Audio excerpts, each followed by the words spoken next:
Queridos alumnos, sean bienvenidos a su clase de religión. Yo soy la profesora Javiera y hoy vamos a dar inicio a una nueva clase. El título de la clase de hoy lleva por nombre Libros Sagrados de las Religiones del Mundo. Con esta clase vamos a finalizar lo que es la primera unidad, así que los invito a que se acerquen a su cuaderno de religión, puedan notar el título, el cual la clase tiene por objetivo identificar los libros sagrados de las principales religiones. Pero como todas las clases, vamos a dar inicio con una pequeña oración y decimos juntos en el nombre del Padre, del Hijo y del Espíritu Santo. Amén. Le vamos a dar gracias a Dios en este nuevo día porque nos permite seguir reunidos por medio de las clases virtuales, pero también vamos a pedir por las necesidades que ustedes tengan para que el Señor nos siga acompañando en estos días, nos siga bendiciendo. Le vamos a pedir por las personas que están sufriendo, por las personas que se encuentran solas, para que puedan sentir la compañía de Dios a través de las personas que se preocupan de ellos, a través de la gente que está atento, que los ayuda, que los escucha. Y vamos a decir juntos: Padre nuestro, que estás en el cielo, santificado sea tu nombre, venga a nosotros tu reino, hágase tu voluntad así en la tierra como en el cielo. Danos hoy nuestro pan de cada día, perdona nuestras ofensas como también nosotros perdonamos a los que nos ofenden. No nos dejes caer en la tentación y líbranos del mal. Amén. Y en esta clase pedimos la compañía de nuestra Madre, la siempre Virgen María, diciendo: Dios te salve María, llena eres de gracia, el Señor es contigo, bendita eres entre todas las mujeres, bendito es el fruto de tu vientre Jesús. Santa María, Madre de Dios, ruega por nosotros pecadores, ahora y en la hora de nuestra muerte. Amén. En este tiempo de tanta necesidad, que el Señor nos bendiga y nos guarde de todo mal. Que el Señor derrame su luz sobre nosotros y nos conceda su paz. San Marcelino Champagnat, ruega por nosotros y por nuestras familias. En el nombre del Padre, del Hijo y del Espíritu Santo. Amén. Muy bien. Vamos a continuar con nuestra clase. A continuación, como esta clase da por finalizada lo que es la primera unidad que hemos estado trabajando sobre la Biblia, vamos a hacer un resumen de lo visto hasta ahora. La Biblia ha sido el tema principal de nuestra unidad. Hemos definido que es palabra de Dios, que está compuesta por 73 libros que se dividen en dos partes: Antiguo Testamento con 46 libros y el Nuevo Testamento con 27. Es un texto escrito inspirado por Dios. La Biblia relata la historia de un pueblo y es necesario para leer la Biblia saber cuáles son los capítulos y los versículos. En la segunda clase aprendimos algo fundamental, y era el método para hacer una oración con la Biblia. Dijimos que eran necesarios 4 pasos. El primero, orar. Antes de leer una cita bíblica era importante invocar al Espíritu Santo. Luego, en el segundo paso era leer el texto bíblico, preguntándonos: ¿qué dice el texto? ¿Qué entiendo yo lo que dice ahí? Tercer paso importante era interpretar qué me dice el texto a mí, en lo personal. ¿Qué es lo que Dios me está queriendo decir en esta cita bíblica? Y me está abriendo una invitación para tener un cambio de vida. Y eso va de la mano con el cuarto paso, el aplicar. Hacer vida lo leído. Hacer la diferencia de que ahora hice una reflexión con la palabra de Dios y esto yo lo llevo a la práctica, en un cambio, a hacer vida lo que leí. Aprendimos también que la belleza y sabiduría escrita en las Sagradas Escrituras apuntaban a Jesús. Todo lo que pudimos resumir en 16 capítulos, los más relevantes desde el Antiguo al Nuevo Testamento, nos apuntaban en dirección hacia un plan de Dios, un plan de salvación para el hombre, el cual no solo se quedaba en el Antiguo Testamento, que luego se veía reflejado y cumplido en Jesús, sino que también sigue siendo actual y nos invita a nosotros a ser parte de este plan de salvación que Dios tiene. La Biblia es un libro sagrado para los cristianos católicos, pero ¿no se han preguntado ustedes por qué habrán escogido estos libros y no otro? ¿Qué diferencia hay en estos 73 libros que los hacen parte de lo que son las Sagradas Escrituras? ¿Habrán surgido otros libros en ese tiempo que también relatan historias que hayan sido sagradas, por ejemplo, que hayan hablado de Jesús? otros libros que hayan hablado de milagros, pero aún así no fueron considerados dentro de la Biblia. ¿Habrá pasado eso? ¿Qué lo hacen distintos con otros libros? Esa es la gran pregunta. ¿De qué manera llegó la Biblia a nuestras manos, esa Biblia que hoy conocemos, que hemos trabajado? ¿De qué manera creen ustedes que llegó? Ciertamente, si nos ponemos a pensar, en el tiempo en el cual se escribió la Biblia, las condiciones no eran las mismas de hoy en día. En ese tiempo no existía el papel como el que hoy conocemos. De qué manera escribían, claramente era muy distinto. A continuación vamos a ver la forma en la cual encontraron extractos bíblicos para llegar a lo que hoy tenemos. La Biblia que hoy conocemos al comienzo se constituía por manuscritos bíblicos, los cuales son una copia escrita a mano de una parte del texto bíblico. Vamos a ver a continuación para entenderlo de mejor manera. Al comienzo, dentro de lo que primero encontraron como escritos bíblicos, fueron a través de rollos o códices. Por ejemplo, los códices son fuentes históricas de primera mano en los que las sociedades indígenas escribían, pintaban. Muchos de estos códices eran utilizados por grandes pueblos indígenas, por ejemplo los mayas, los aztecas. Precisamente por eso es un instrumento que era utilizado bastante. De hecho, bueno, se les llamaba códice, pero lo que significaba era escribir los testimonios en manuscrito, escribir aquellas cosas que eran más importantes, dejarlas no como tradición oral, sino como tradición escrita, para que éstas no se perdieran. Entonces, la importancia que tiene este material era fundamental porque a través de ello no solo hemos encontrado textos bíblicos, sino que también grandes historias y hechos relevantes, no tan solo para una comunidad bíblica, sino que también para pueblos indígenas que hoy conocemos a través de la historia. Por lo tanto, este instrumento del códice o los rollos eran utilizados con mayor frecuencia y en su totalidad, ya que eran muy caros. Entonces, escribir en ello prácticamente no se utilizaba ni el punto ni la coma, porque la idea era abarcar lo mejor posible lo que se quería dejar por escrito. Otro instrumento que también se han encontrado escritos bíblicos fue a través del papiro, que es un soporte de manuscritos de la antigüedad, en el cual más o menos presenta el papel moderno, es decir, es semejante.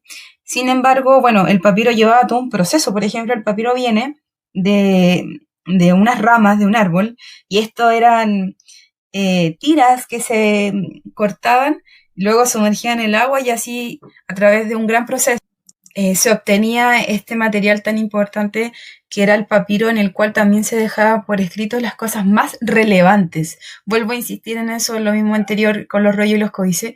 Se escriben las cosas que son más relevantes, los hechos más importantes, aquellos que se transmitían, que se contaban como historia de una generación a otra. Se temía a que esa historia se podía perder, entonces se deja por escrito.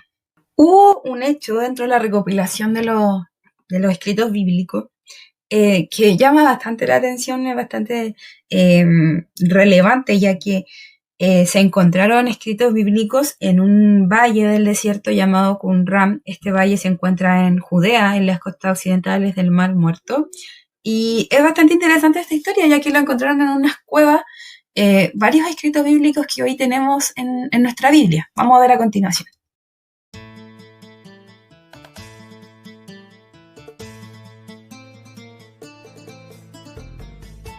Entre 1946 y 1947, en la zona montañosa que está junto al Mar Muerto, una cabra de un rebaño de beduinos se separó del grupo y dos pastores se dieron a la tarea de buscarla en las cuevas del desierto de Qumran. Encontraban, se limitaron a lanzar piedras hacia el interior para saber si el animal estaba dentro, cuando de pronto, en una de ellas, escucharon que la piedra rompía algún objeto de barro. Llenos de curiosidad, entraron y vieron que había varias tinajas. Todas estaban vacías porque en otro tiempo alguien había robado su contenido. Solo una tenía 2 rollos de pergamino, viejos, verdosos, escritos en un extraño alfabeto.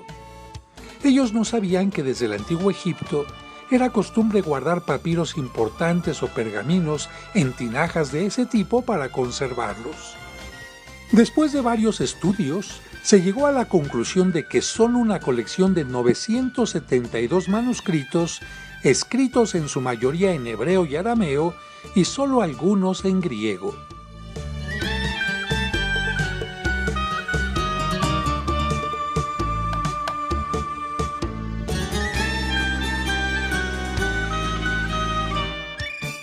Los textos fueron escritos muy probablemente por los esenios, una secta judía que vivió en Qumran entre los años 250 a.C.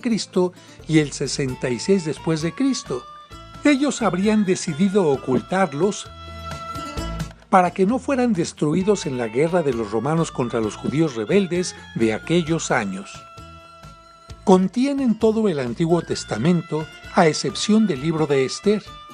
Tienen también la versión más detallada del libro de Isaías y son el testimonio más antiguo de textos bíblicos encontrados hasta la fecha.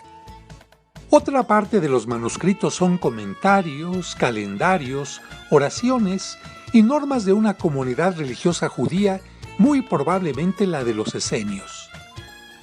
La mayoría de los manuscritos se encuentran hoy en Jerusalén y en Amán, Jordania. Después del hallazgo y el trabajo de los arqueólogos, se han construido caminos para que los visitantes puedan acceder fácilmente al lugar contando con todos los servicios.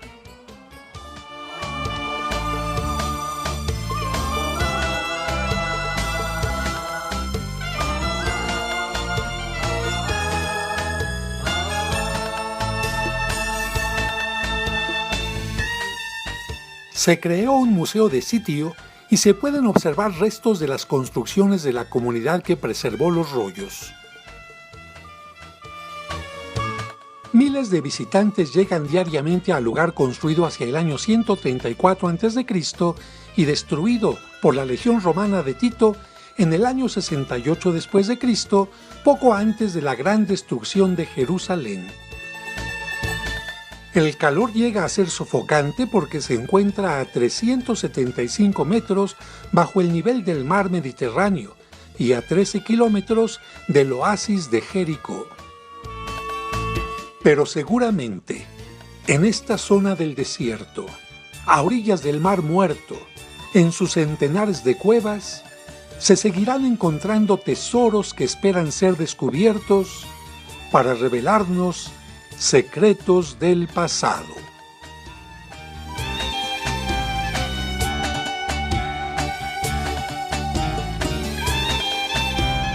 Volviendo a la pregunta de qué hacen diferentes estos libros a otros para que estos 73 sean denominados parte de la Sagrada Escritura, existen criterios de canonicidad bíblica y eso fue todo un proceso que se llevó libro por libro. Obviamente habían muchos más libros que se descartaron. Por ejemplo, dentro de los criterios de canonicidad, debe existir en el libro una antigüedad en el escrito, apostolicidad o aprobación apostólica, en la cual el Espíritu Santo en persona hiciera saber a los apóstoles el título de todos y cada uno de los libros inspirados, título que sus discípulos y sucesores conservarían fielmente solo en la memoria. Por eso es relevante este criterio, ya que los apóstoles conservan por inspiración divina estos títulos, estos libros que son sagrados, y que luego se transmiten en la Sagrada Escritura. Ortodoxia eclesiástica y doctrinal. Esto quiere decir que se considera la heredad de todas las comunidades cristianas. Concordancia y unidad con las escrituras. Tiene que haber una concordancia de lo escrito desde cada uno de los libros. No debe haber nada que se contradiga. Otra cosa también importante dentro de los criterios de canonicidad es un carácter útil e instructivo para los fieles. Que no contengan fantasías imaginarias o sin sentido, que fueron muchos escritos, se relataba esto, milagros que se decían ahí por escrito que Jesús había hecho que son muy imaginarios, entonces eso se descarta para los criterios de canonicidad. Tiene que ser un libro inspirado. ¿Y cómo vamos a notar que es un libro inspirado? Ya que recuerden que tiene un agiógrafo, alguien que fue inspirado por Dios y que fue escribiendo lo que Dios iba inspirando. Y tiene que también estar estos libros llenos del Espíritu de Dios. esta inspiración divina. Estos fueron algunos de los criterios que consideraron a través de un concilio, el Concilio de Trento, en el cual se establecieron estas normas y criterios para decir y declarar que estos 73 libros de la Biblia son inspirados, son sagrados y por lo tanto son palabra de Dios. Si llegase a surgir otro libro que puedan encontrar y que también pueda tener inspiración divina, no se va a considerar dentro de los 73 libros, no va a salir un 74 porque esto ya está establecido de esta manera. Los criterios de canonicidad también son considerados dentro de la Reforma Protestante. Sin embargo, la diferencia que existe entre la Biblia evangélica y la Biblia católica es que existen menos libros en la Biblia evangélica, la cual se compone por 66 libros, 39 libros del Antiguo Testamento y 27 libros del Nuevo. Esto es precisamente porque se consideran libros no inspirados por Dios dentro de la Reforma Protestante. Pero volviendo a la pregunta anterior, ¿qué de diferente hay en estos libros con otros a que estos son considerados inspirados por Dios? Lo importante es saber que este fue el proceso que llevaron estos 73 libros y eso es lo que hace diferente. Por lo tanto, para nosotros los cristianos, la Biblia es sagrada, es inspirada por Dios y nos habla a través de su palabra. Dios se comunica a los hombres, todavía sigue siendo la palabra de Dios, como dice la carta a los Hebreos, viva y eficaz. Sigue teniendo un mensaje que es actual para cada uno de nosotros. Todas las grandes religiones de la tierra tienen sus libros canónicos, normativos y sagrados. Para la religión judía, la Torá es el libro sagrado. Es el texto que contiene la ley y el patrimonio identitario del pueblo judío. Es llamada Pentateuco para nosotros el cristianismo y constituye la base y el fundamento del judaísmo. Vamos a conocer a continuación en qué consiste el libro de la Torá.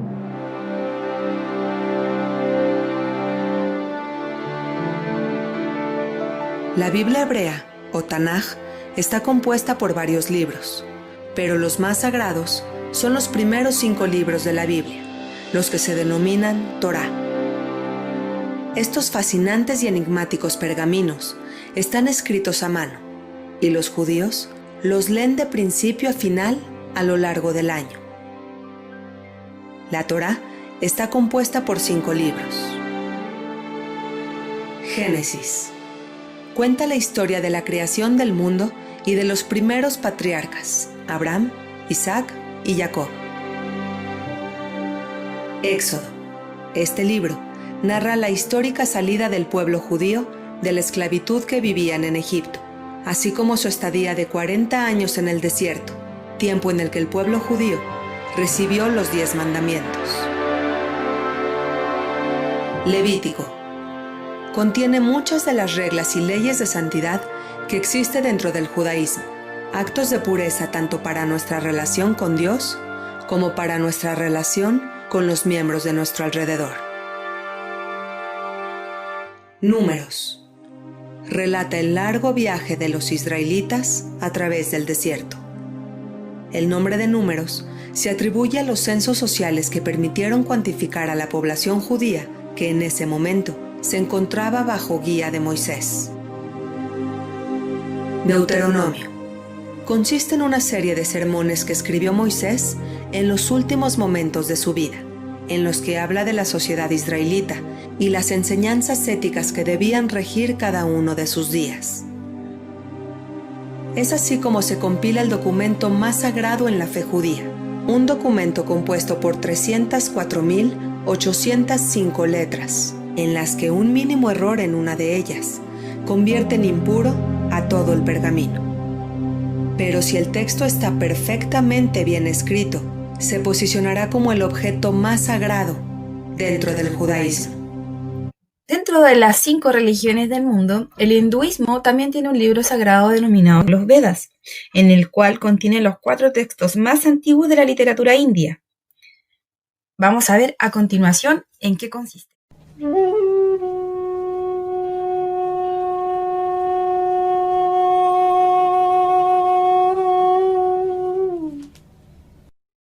Toda gran cultura tiene ciertos pilares sobre los cuales todo se ha ido desarrollando, y en el caso de las diferentes tradiciones de origen védico, ese punto de partida no es otro que los Vedas.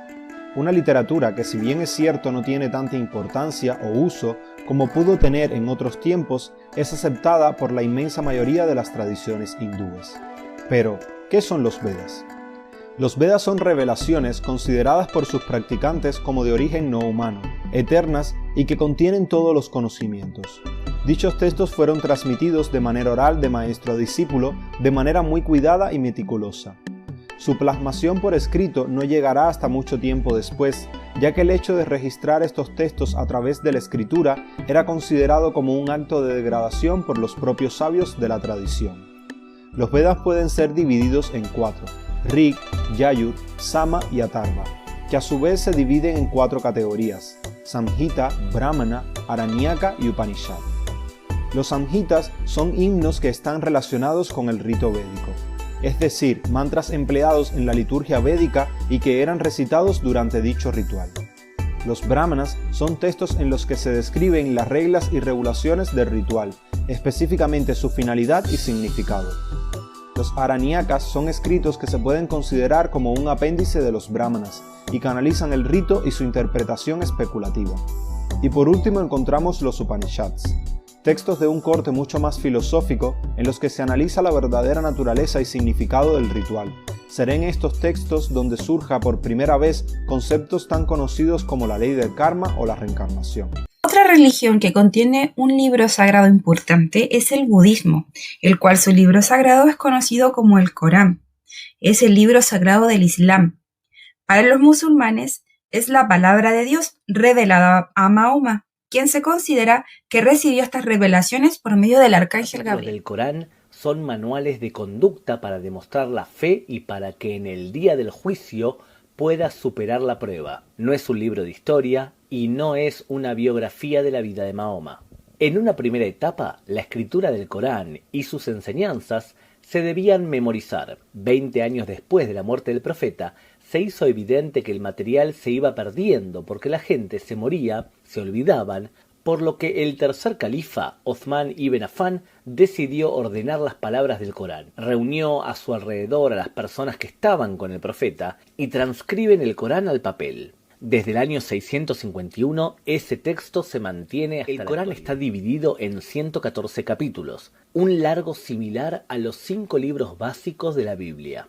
Cada uno de estos capítulos se conoce como sura, y cada sura está dividida en párrafos que en árabe se llaman aya, en plural ayat. Las sura están ordenadas de acuerdo a su longitud, debido a que el Corán no es un libro de historia, sino que se trata de un manual. No hay importancia alguna al orden, fuera de la primera sura, que es la Surat al-Fatiha, que es la apertura de 7 versos que habla de Alá y de la importancia de comportarse según su orden, que es corta, pero que como es muy importante, se la coloca primera, aunque si tuviese que ser de acuerdo a su longitud, evidentemente no sería la primera. La segunda, la Sura al-Baqara, la de la vaca, será la más larga. Cada una de las sura tiene un nombre, que muchas veces no tiene nada que ver con lo que se cuenta allí, pero que describe alguna acción, suceso, acto de heroísmo o una tradición, una suna, que se aprende de esa sura. No suele usarse el número, sino que se usa el nombre y se señala cuántos párrafos cuenta. No se sabe por qué lo ordenaron así al Corán. Las suras eran antes rollos, por lo que puede que haya sido un ordenamiento netamente práctico. Ticket de salida. Como todas las clases, es importante dejar un registro de que ustedes pudieron escuchar y pudieron entender aquello que hoy hemos conversado. Es por esto que van a escribir en el cuaderno, a través de un cuadro comparativo, los libros sagrados que hemos trabajado durante la clase. En primer lugar, van a describir la religión y lo más relevante del libro sagrado. Les muestro un ejemplo de lo que deben hacer a continuación. Como pueden ver en el siguiente cuadro, existen 3 pilares. El primero es religión, en el cual ustedes en línea van a ir definiendo las religiones que trabajamos durante esta clase. Luego en el siguiente pilar, libro sagrado, ustedes van a nombrar el libro y a continuación lo relevante del libro. De esta manera lo deben hacer en su cuaderno de religión de la clase. El objetivo de la clase de hoy era identificar los libros sagrados de las principales religiones. Eso fue lo que hicimos.